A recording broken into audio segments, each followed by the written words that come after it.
श्री कृष्ण ने अर्जुन को क्या सिखाया? सुनिए अद्भुत गीता कथा।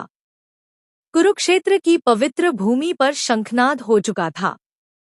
एक ओर कौरवों की विशाल सेना खड़ी थी और दूसरी ओर पांडवों की सेना। धनुर्धर अर्जुन अपने रथ पर खड़े होकर जब अपने ही गुरुजनों पितामह भीष्म, आचार्य द्रोण, भाइयों और संबंधियों को सामने युद्ध के लिए तैयार देखता है तो उसका हृदय करुणा से भर उठता है। अर्जुन का शरीर कांपने लगता है।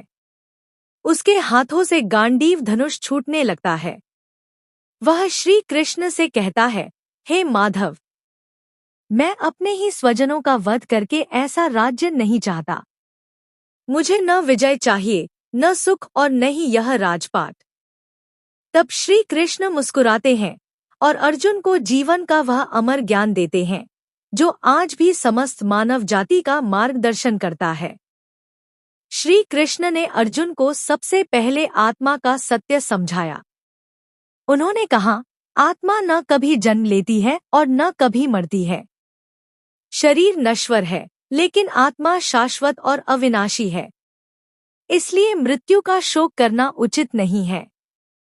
इसके बाद उन्होंने अर्जुन को उसके कर्तव्य का स्मरण कराया।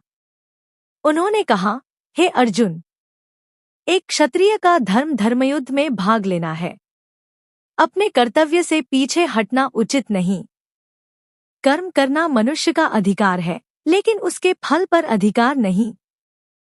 श्री कृष्ण ने निष्काम कर्म का उपदेश देते हुए कहा कि मनुष्य को बिना फल की इच्छा के अपना कर्तव्य करते रहना चाहिए। जो व्यक्ति कर्म को ईश्वर को समर्पित करके करता है वह कर्म के बंधनों से मुक्त हो जाता है। उन्होंने अर्जुन को मन की चंचलता पर विजय पाने का मार्ग भी बताया।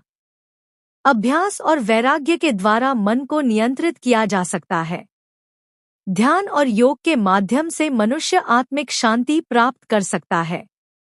श्री कृष्ण ने भक्ति का महत्व बताते हुए कहा, जो भक्त प्रेम और श्रद्धा से मुझे एक पत्र, पुष्प, फल या जल भी अर्पित करता है, मैं उसे प्रसन्नतापूर्वक स्वीकार करता हूँ। सच्ची भक्ति अहंकार रहित समर्पण में निहित है। जब अर्जुन ने भगवान के वास्तविक स्वरूप को देखने की इच्छा व्यक्त की तब श्री कृष्ण ने उसे अपना विराट विश्वरूप दिखाया। अर्जुन ने देखा कि समस्त ब्रह्मांड भगवान के भीतर ही स्थित है। उसने अनुभव किया कि सृष्टि का प्रत्येक कार्य ईश्वर की इच्छा से संचालित होता है। अंत में श्री कृष्ण ने अर्जुन से कहा, सभी प्रकार के धर्मों को त्याग कर केवल मेरी शरण में आ जाओ। मैं तुम्हें समस्त पापों से मुक्त कर दूंगा, तुम शोक मत करो। इन दिव्य उपदेशों को सुनकर अर्जुन का मोह नष्ट हो गया।